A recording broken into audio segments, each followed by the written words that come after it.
Под землей, в недрах земли простираются миры, о которых редко задумывается современный человек. Там, где тьма властвует над временем, а стены из камня хранят дыхание прошлого, скрываются целые города, построенные руками древних. Эти подземные лабиринты не просто укрытия, а сложные системы, сопоставимые с современными мегаполисами по размаху и замыслу. Они остаются загадкой для археологов, историков и мистиков. Кто, когда и зачем возводил эти призрачные города, исчезнувшие с поверхности, но сохранившиеся в сердце земли? Первое прикосновение к этим тайнам дарит Турция, земля, где в известняковых пластах Каппадокии скрываются сотни подземных сооружений. Самый известный из них — город Деринкую. Его обнаружили случайно, когда один из местных жителей решил расширить подвал своего дома. Под слоем камня открылся проход, уходящий вниз, а за ним целый город, многоуровневый и огромный. Деринкую уходит вглубь на 8 этажей, а некоторые исследователи утверждают, что сеть туннелей могла достигать 12 уровней. Здесь есть помещения для хранения продовольствия, винодельни, мастерские, вентиляционные шахты и даже колодцы. Находки показывают, что люди не просто скрывались в этих стенах, а жили полноценной жизнью, будто в городе на поверхности. И все же его назначение вызывает споры. Одни утверждают, что это были убежища от набегов, другие, что здесь укрывались от климатических катастроф или даже от врагов, пришедших не из этого мира. Тишина подземных коридоров давит на воображение. Археологи описывают особое чувство, возникающее при спуске в эти глубины, будто стены дышат, а тьма хранит память о тысячах жизней. Деринкую способен вместить до 20 тысяч человек вместе с их скотом и запасами пищи. Зачем древним нужно было прятать целые народы под землю? Лишь войны? Или угроза, о которой мы сегодня даже не догадываемся? Вблизи Деринкую находится еще один гигант — Каймаклы. Он связан с Деринкую сетью туннелей, что делает эти города частью огромной подземной сети. В Каймаклы обнаружены помещения, напоминающие храмы, ниши для ритуалов, алтари и залы для собраний. Здесь жизнь была не только физическим выживанием, но и духовной практикой. Люди приносили сюда свои верования, обряды, тайные знания. Что поражает еще больше, это инженерия. Вентиляционные шахты устроены так, что воздух циркулирует даже на глубине десятков метров. Вода добывалась из колодцев, соединенных с подземными реками. Даже современным строителям было бы непросто повторить подобные системы без современных технологий. Эти города молчат, но их стены словно шепчут об угрозах, пришедших извне. Возможно, в какой-то момент земля стала не просто домом, а убежищем от катастрофы, о которой история предпочла умолчать. Каждый коридор, каждая комната — это следы жизни, внезапно оборванной и оставленной во власти вечной тьмы. Подземные города Каппадокии — лишь начало длинного пути. В разных уголках мира археологи находят подобные сооружения. Скрытые от времени и света, они рассказывают о цивилизациях, которые знали больше, чем нам кажется. Если Каппадокия открывает первую завесу тайны, то Европа хранит свои собственные мрачные подземные истории. Одной из самых поразительных загадок остаются катакомбы Парижа. На первый взгляд, это просто гигантское подземное кладбище, куда в XVIII веке перенесли останки сотен тысяч людей из переполненных городских кладбищ. Но с каждой новой экспедицией исследователей выясняется, что подземный Париж — это не просто сеть туннелей, а настоящий город мертвых, скрывающий собственные тайны. Катакомбы растянулись на сотни километров, многие из которых до сих пор не нанесены на карту. Лабиринты уходят все глубже, теряясь в темноте. Официально открыта лишь малая часть, но в глубине встречаются следы деятельности людей, не относящиеся к XVIII веку. Археологи находили там стены, обработанные еще в античные времена, следы древних ритуалов и загадочные символы, выгравированные на камне. Те, кто осмеливался углубиться слишком далеко, часто не возвращались. Даже современные диггеры, оборудованные фонарями и картами, рассказывают о странных звуках и ощущении присутствия, словно кто-то наблюдает из тени. В некоторых туннелях сохранились стены, выложенные костями, целые узоры и композиции, созданные руками неизвестных мастеров. Но для чего? Чтобы почтить мертвых или чтобы удержать их в этом мире? Не только Париж прячет подобные города. В Италии под Неаполем скрывается еще один лабиринт – неаполитанский подземный город. Его история уходит в античность. Римляне добывали здесь камень, а позже туннели приспособили для акведуков, кладбищ и даже убежищ во время войн. Под городом в некоторых местах открываются целые площади и своды, где когда-то могли собираться сотни людей. Во время Второй мировой войны в этих катакомбах прятались тысячи жителей, и стены до сих пор хранят надписи, оставленные их руками. Но самое загадочное в Неаполе – слухи о том, что часть туннелей уходит гораздо глубже и связана с древними ритуальными сооружениями, существовавшими задолго до Римской империи. Там находят алтарные камни и символы, не похожие ни на христианские, ни на языческие. Это словно отголоски неизвестной культуры, оставившей след в камне, но исчезнувшей в истории. Если взглянуть шире, Европа изрезана сетью подземных городов и ходов. В Великобритании существуют подземные деревни, в которых, по легендам, жили целые общины во времена нашествий. В Румынии под Трансильванией археологи находили туннели, происхождение которых до сих пор вызывает споры. Они выложены настолько идеально, что непонятно, как древние мастера могли их создать. Что объединяет все эти места? Мотив ухода вглубь, будто человечество в разные эпохи знало о какой-то опасности, ища защиты не на поверхности, а под землей. Может быть, это были войны, набеги, катастрофы. Но есть версия, что в древности сама поверхность Земли становилась небезопасной, и люди уходили вниз, оставляя призрачные города в недрах планеты.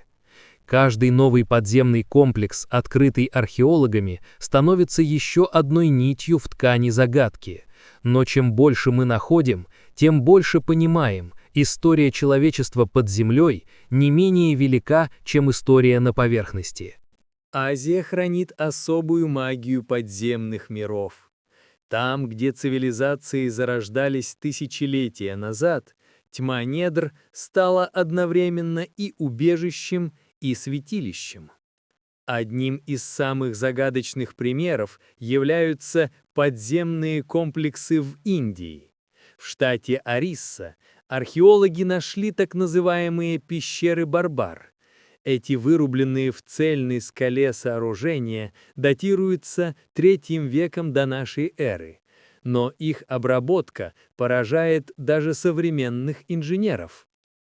Стены пещер отполированы до зеркального блеска, словно их обрабатывали с помощью неизвестных технологий. Согласно надписям, пещеры использовались аскетами-джайнами для медитации и уединенных практик. Но странность в том, что акустика внутри настолько необычна, что любое слово, сказанное шепотом, многократно усиливается и отражается от стен. Это место будто создано для ритуалов или связи с чем-то потусторонним. Исследователи предполагают, что это могло быть не просто убежище, а портал в сакральный мир, место, где человек соединялся с космосом через камень и тьму. В Китае сохранились легенды о подземных дворцах, где императоры прятали свои армии и сокровища. Одним из самых поразительных открытий стало обнаружение так называемых Луньянских пещер. Эти огромные каменные залы, найденные в провинции Аньхуй, датируются примерно X веком. Но загадка в том, что никаких следов строительства, инструментов или описаний их возведения не найдено.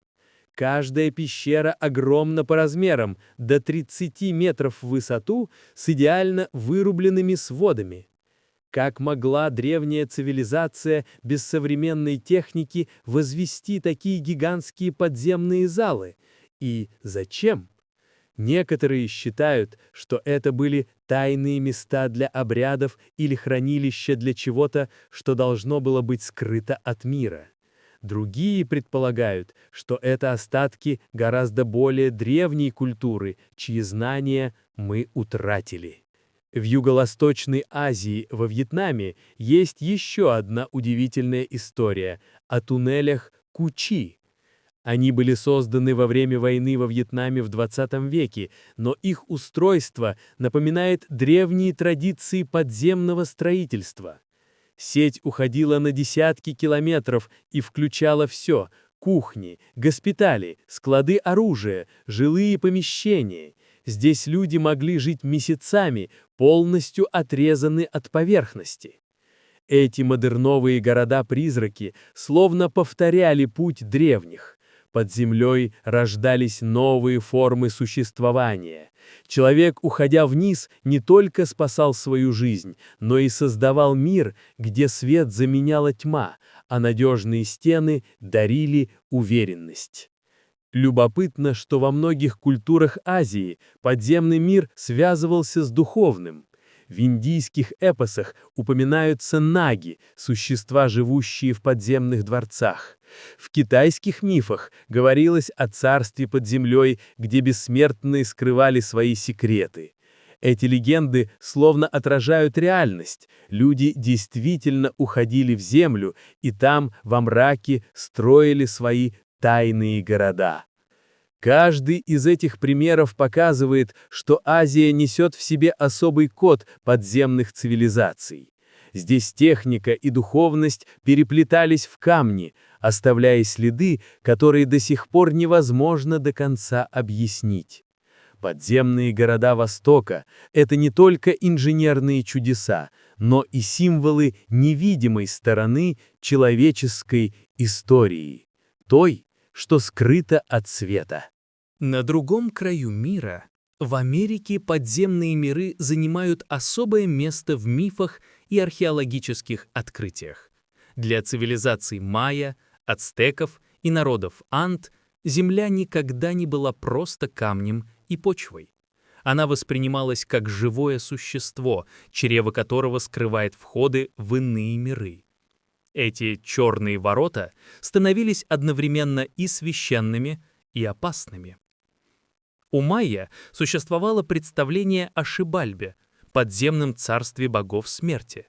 Согласно Попаль Vuh, древней книги, именно там души проходили испытания, прежде чем обрести новый облик.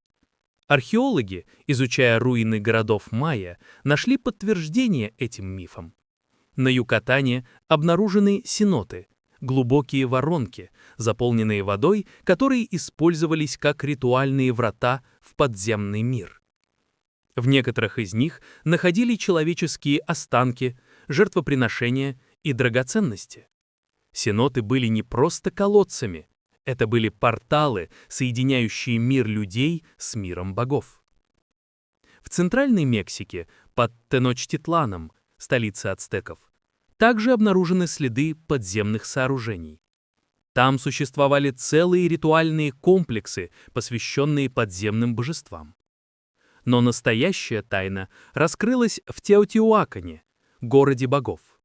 Под храмом перонатого змея археологи нашли скрытый тоннель, засыпанный землей и камнями.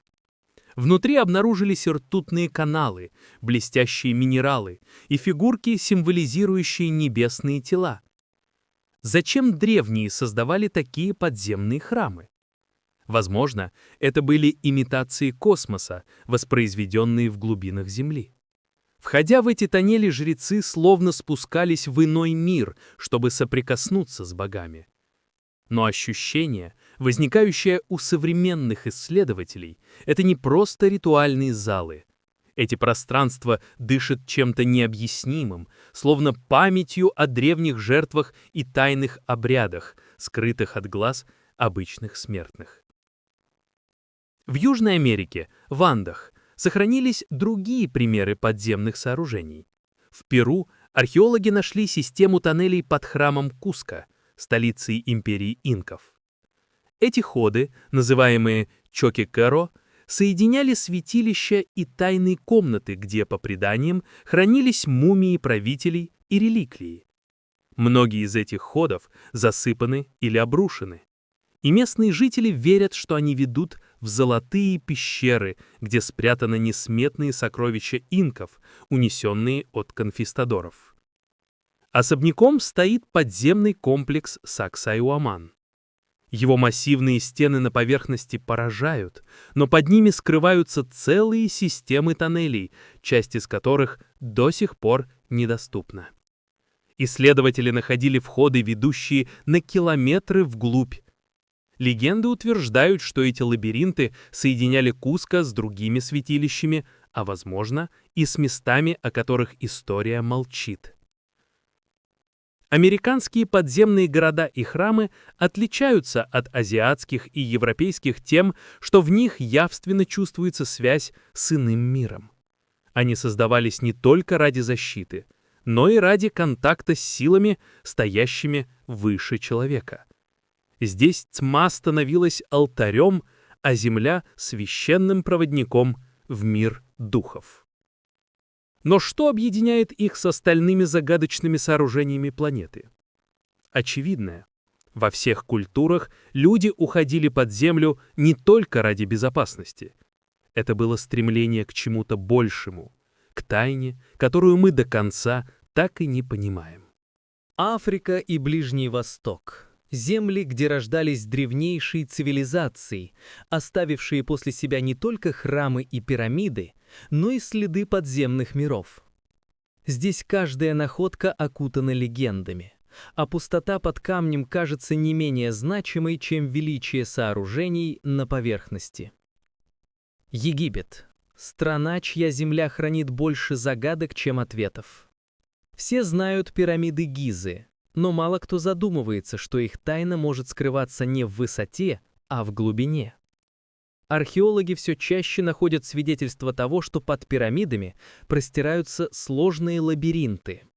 Под Великим Сфинксом, согласно геофизическим исследованиям, существуют полости, которые до сих пор не изучены. Египетские власти ограничивают доступ к этим зонам, что лишь усиливает ореол загадочности. В 1970-е годы исследователи обнаружили в Саккаре подземные галереи, километры коридоров, ведущих к саркофагам быков Аписа. Но странность в том, что саркофаги весом в десятки тонн идеально подогнаны к своим нишам. Кто и как смог в глубине Земли переместить такие гигантские блоки? Это инженерное чудо, не имеющее ясного объяснения. Не менее таинственной остается легенда о лабиринте в Хаваре. Геродот писал о нем как о строении, превосходящем пирамиды по величию и сложности. Подземные залы, по его описаниям, вели к святилищам и гробницам царей. Сегодня археологи находят лишь обрывки подтверждений, но полного комплекса так и не раскрыли.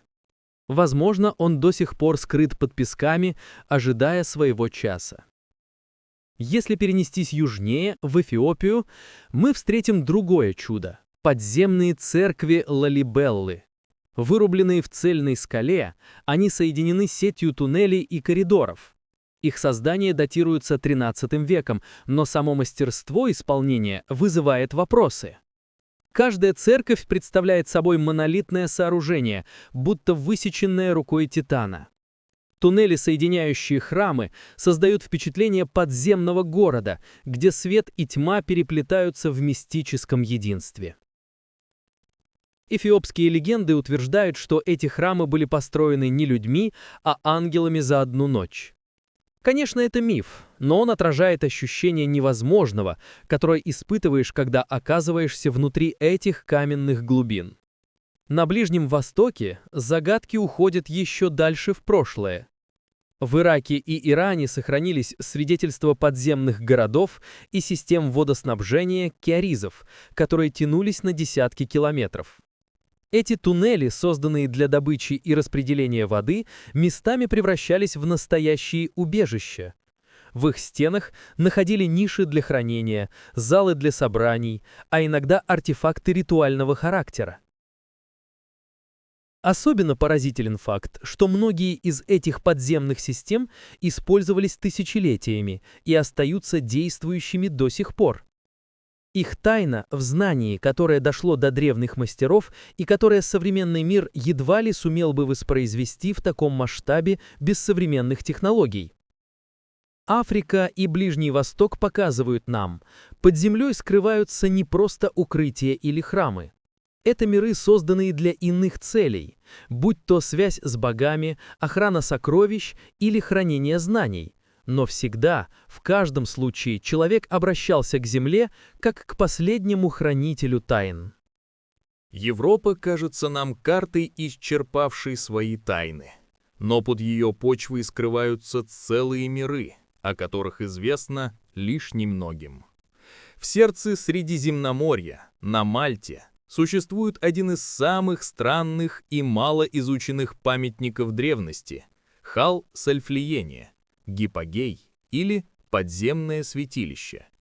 Его возраст оценивают в 5000 лет, и до сих пор не ясно, кем и зачем оно было построено. Хал-Сальфлиение состоит из 3 уровней залов и коридоров, уходящих вглубь на десятки метров.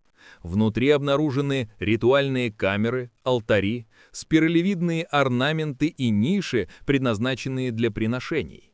Но самое поразительное – это акустика.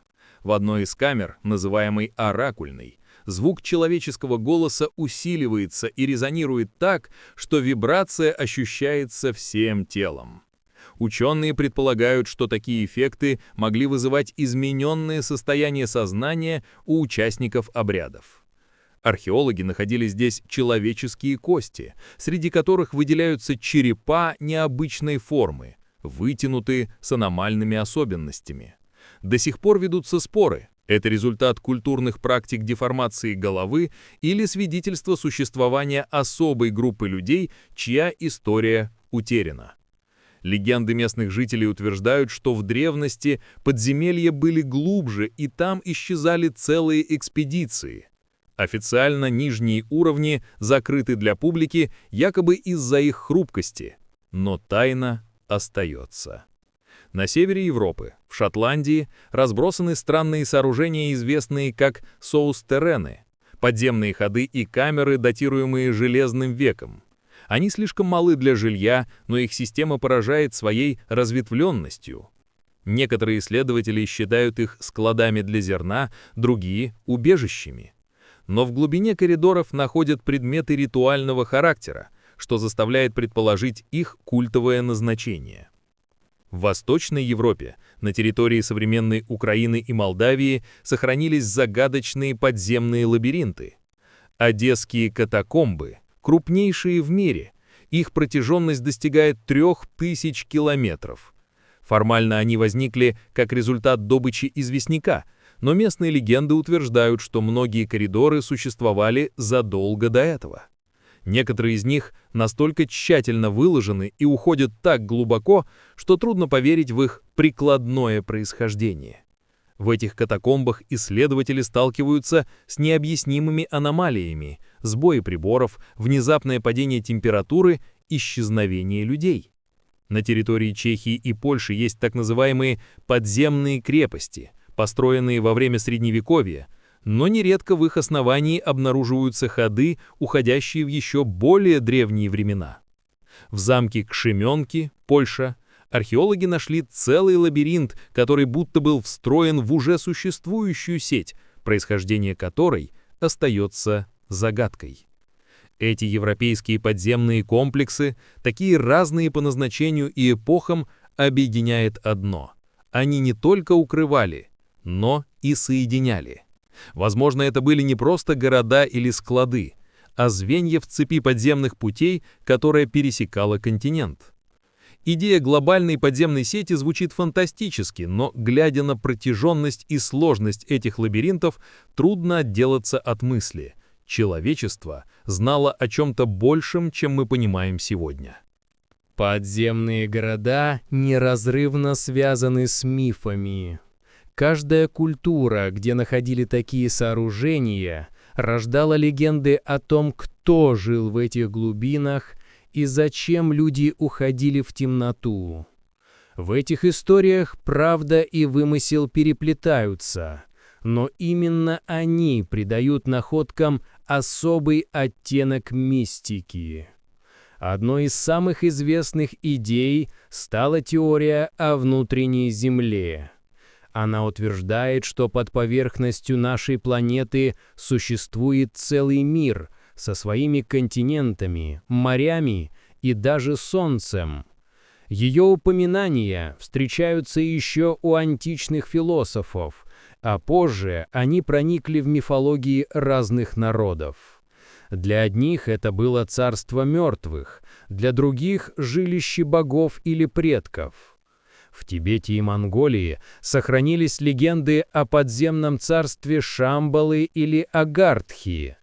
Это место описывалось как идеальное общество, скрытое от глаз человечества, куда можно попасть через скрытые входы в горах или пещерах. Ламы утверждали, что лишь избранные смогут найти дорогу туда, и что входы охраняют духи. У индейцев Северной Америки существовали рассказы о том, что их предки вышли из подземного мира через священные отверстия в земле. Народ Хопи, к примеру, утверждает, что они жили под землей, пока боги не вывели их на поверхность. Но в будущем, согласно пророчествам, люди могут вернуться обратно, если поверхность станет непригодной для жизни. В европейских мифах также наполнено подобными историями. В кельтских преданиях упоминаются ситхи, холвы, внутри которых скрываются жилища духов и древних существ. Эти подземные дворцы были одновременно прекрасными и опасными. Тот, кто попадал туда, мог уже не вернуться. В германских сказаниях встречаются упоминания о гномах и других существах, населявших подземные города, где они хранили несметные богатства. Даже в христианской традиции подземный мир всегда был значимым. Ад, царство мертвых, описывался как глубинное место, скрытое от света. В иудаизме и исламе также есть упоминания о подземных областях, где пребывают души. Интересно, что многие мифы связывают подземные города не только со смертью, но и сохранением знаний.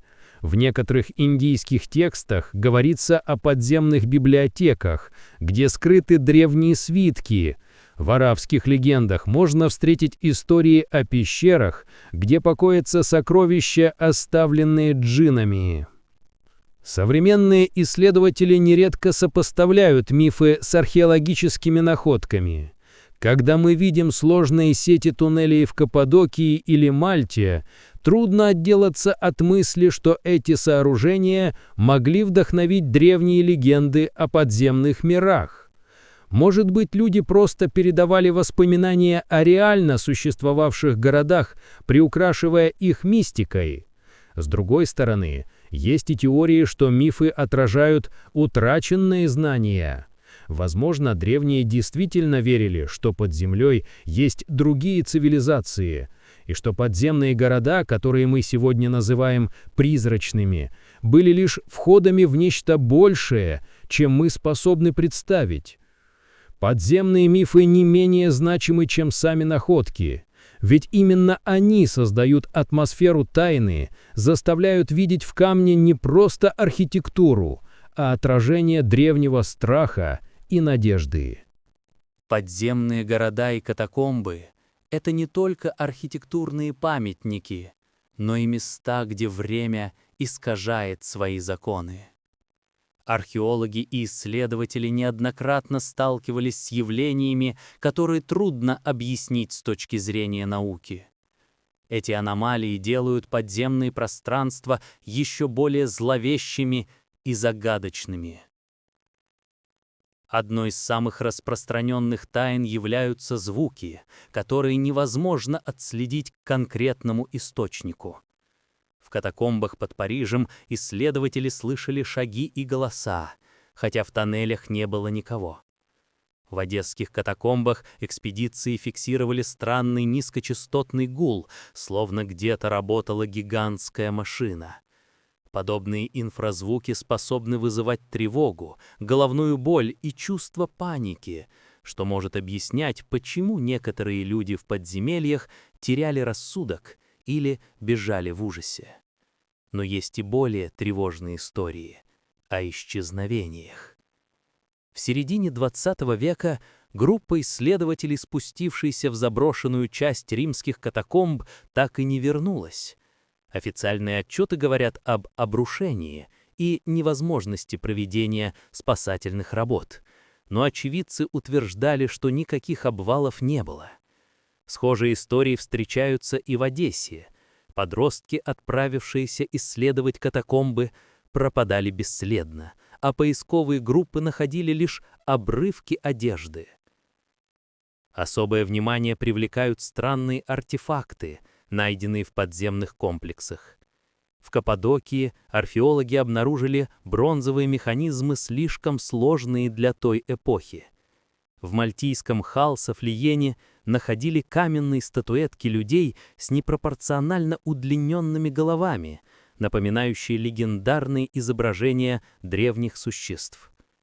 В катакомбах Латинской Америки попадались предметы, сделанные из сплавов неизвестных официальной металлургии региона. Не менее загадочные следы огня и копоти в местах, куда не проникал воздух.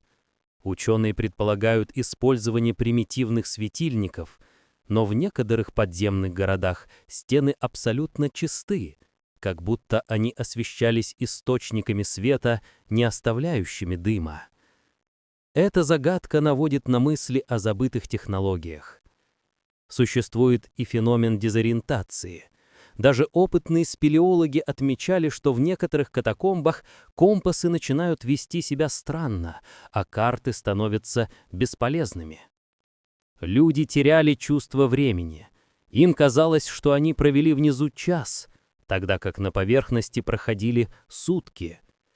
Возможно, это результат воздействия на психику, но некоторые исследователи говорят о магнитных аномалиях или геологических особенностях, способных искривлять восприятие. Есть и легенды о стражах подземных городов. В фольклоре разных народов упоминаются существа, охраняющие входы в глубины, от духов до человекоподобных теней. Современные урбан-эксплореры иногда утверждают, что видели фигуры в темноте, которые исчезали при приближении света. Конечно, это можно объяснить игрой воображения, но в условиях абсолютной тьмы и страха грань между реальностью и иллюзией стирается. Все эти аномалии подчеркивают: подземные города не просто следы прошлого. Это места, где человеческий разум сталкивается с собственными пределами. Они словно напоминают нам, что глубины Земли хранят больше, чем мы готовы понять. История подземных городов была бы неполная без тех, кто рискнул спуститься в их темные глубины. Исследователи, археологи и энтузиасты оставили после себя не только научные отчеты, но и личное свидетельство, где сквозит смесь восхищения и страха. Их рассказы порой звучат как страницы приключенческих романов, но за ними стоит реальность, наполненная риском. В начале XX века Внимание к подземным городам Каппадокии привлек французский археолог Жан Дарфиль. Его экспедиция впервые задокументировала систему подземных ходов в Деринкую. Археологи описывали, как каменные двери весом в сотни килограммов скользили по своим пазам так легко, будто их открывали вчера. Но вместе с восторгом в отчетах встречались странные наблюдения. Ночами в глубине коридоров слышался шум воды, хотя поблизости не было подземных рек. Один из участников экспедиции утверждал, что видел мерцающий свет, уходящий все глубже в недра, но догнать его так и не удалось. В 1960-х годах одесские катакомбы стали объектом интереса геологов. Их задача заключалась в картографировании и оценке состояния породы. Но многие члены команды отмечали необъяснимые явления. Приборы переставали работать. Голоса коллег звучали так, словно доносились издалека, даже когда они находились рядом. Несколько человек покинули проект, заявив, что под землей живет что-то чужое. Официально подобные заявления замалчивались, но в личных дневниках сохранились упоминания об этих страхах. Более недавняя экспедиция 1990-х годов на Мальту в Халсафлиении также сопровождалась загадочными инцидентами. Группа исследователей пыталась получить доступ к нижним уровням гипогея, которые закрыты для публики.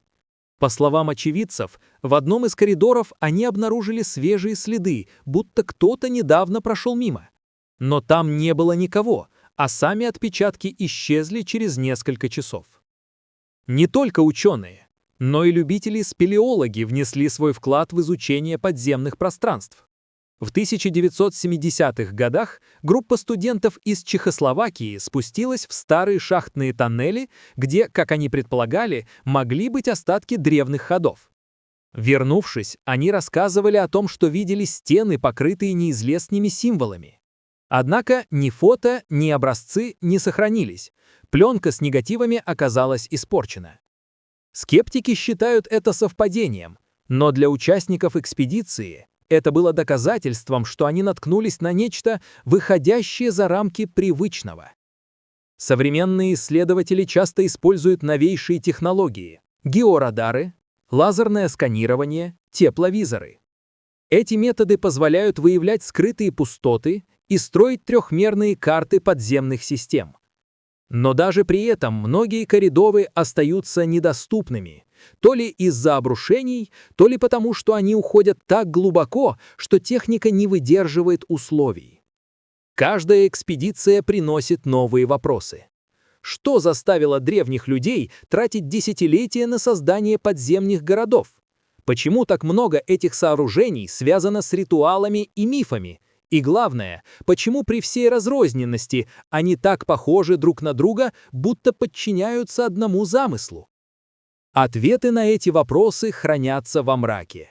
Но именно благодаря исследователям мы получаем шанс хотя бы прикоснуться к тайнам, скрытым под землей. Подземные города остаются загадкой, пронзающей века. Мы знаем их стены, коридоры, двери и алтари, мы можем измерить их глубину и протяженность. Мы можем реконструировать быт и назначение некоторых помещений, но суть их происхождения и главного смысла ускользает, словно тень в темноте. Каждое новое открытие лишь усиливает чувство тайны. Сотни километров катакомб, выдолбленных руками людей, которые жили тысячи лет назад. Городские комплексы, построенные с таким мастерством, что выдержали века и даже землетрясения. Каменные двери, вес которых превышает возможности малых общин. Резонансные камеры, где звук превращается в инструмент, воздействующий на тело и разум. Все это словно указывает на знания, превосходящие простые нужды выживания. Что двигало древними строителями? Страх перед врагом? Желание укрыться от небесных катастроф? Или же культовые ритуалы, в которых подземления служили мостом между мирами? Возможно, все это вместе. А может, нечто иное, неведомое нам. Символично, что подземные города всегда ассоциировались с двумя крайностями – со смертью и с вечностью. Для одних это было убежище, где можно спастись от войны или бедствия. Для других – врата в царство мертвых, путь к богам или демонам. Под землей человек сталкивался с собственными страхами, темнотой, тишиной, бесконечным мраком. Но именно там он искал ответы и, возможно, находил их. Сегодня подземные города — это не просто археологические памятники. Они стали зеркалом, в котором мы видим самих себя, наши страхи и надежды, нашу жажду выжить и стремление к бессмертию, нашу способность создавать великое даже в условиях, где нет света. И все же, несмотря на технологии, карты и раскопки, главное в этих городах остается скрытым. Они продолжают хранить свои тайны, будто ждут того, кто сможет прочитать их язык. Может быть, ответы мы найдем не в камне, а в мифах, которые веками обрамляют эти глубины. А может, подземные города были построены именно для того, чтобы напоминать нам, не все тайны предназначены для разгадки. Когда мы стоим у входа в такие подземелья, мы словно стоим у порога иной реальности. Спустившись вниз, мы оказываемся в мире, где время замирает, и каждый шаг отзывается эхом из прошлого. В этих коридорах слышится дыхание тех, кто жил тысячи лет назад, и, возможно, тех, кто все еще бродит в темноте. Подземные города — это не только следы древней инженерии. Это письма из прошлого, написанные на камне. Письма, которые мы все еще учимся читать. И пока мы спускаемся в их глубины, они продолжают напоминать нам о великой тайне, что человек всегда был связан с землей, не только на ее поверхности, но и в ее сердце. И, возможно, именно там, во мраке и тишине, хранится история, способная изменить наше понимание самого себя.